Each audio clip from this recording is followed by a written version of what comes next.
Good morning everyone. तर कशा आहात तुम्ही सगळे? आय होप छान असाल आणि मी पण खूप छान आहे. तर तुम्ही म्हणत असाल सकाळी सकाळी कुठं निघाली बाबा, कारण मी निघाले होते माझ्या भाच्याच्या साखरपुड्यासाठी. मस्त सिंपल असं तयार झाले आणि पटापट आवरून निघालो आम्ही, कारण निघतेपर्यंत 11 तर वाजले होते. आणि रियांशची पहा कसं मस्त बसलाय गॉगल वगैरे लावून गाडीत बसून सुद्धा त्याला गाडीमध्ये भीती वाटत होती. काय माहीत कशाला भीती होता, काही कळालंच नाही.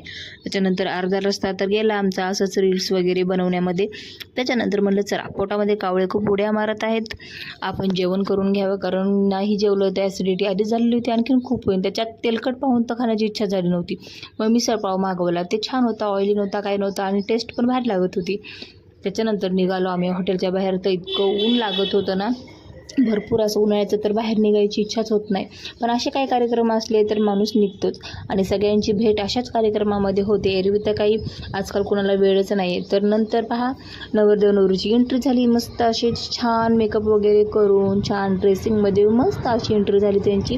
आणि तो डेकोरेशन वगैरे इतकं छान केलं होतं बलूनचं. त्याच्यानंतर शिदोरी पण इतकी मस्त व्यवस्थित सेट करून ठेवलेली होती. आणि आम्ही कसे दिसत आहोत हे पण सांगा.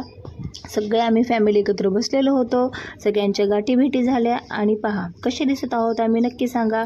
इथं माझ्या जावा पण आहेत, आम्ही नंदा पण सगळ्यांसोबत बसलेलो होतो. आणि ज्यांच्या मुलाचा साखरपुडा होता त्या माझ्या पाठीमागे चेअरवर बसलेल्या होत्या. त्यांना तुम्ही याच्या अगोदर पण ब्लॉगमध्ये पाहिलं असेल, आठवत असेल तर नक्की सांगा मला कमेंटमध्ये. आणि ह्या दुसऱ्या नंदा आहेत, म्हणजे 4-5 जणी आहोत.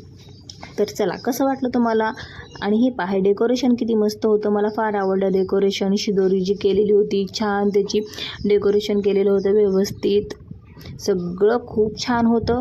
चला, नंतर जेवण वगैरे केलं आणि थोडंसं फोटोशूट केला.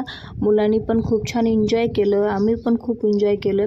नवरदेव नवरीसोबत फोटो पण काढले, त्यांच्याशी थोड्याशा गप्पा मारले आणि त्याच्यानंतर निघालो आम्ही घराकडे, कारण भरपूर असा वेळ झालेला होता.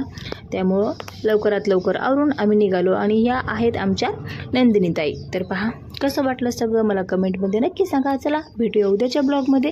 आजच्या ब्लॉगमध्ये एवढंच. Bye bye. लाईक करा, शेअर करा, सबस्क्राईब करायला अजिबात विसरू नका. आणि व्हिडिओ आवडल्यास नक्की लाईक करत जा, कमेंट पण करत जा. बाय.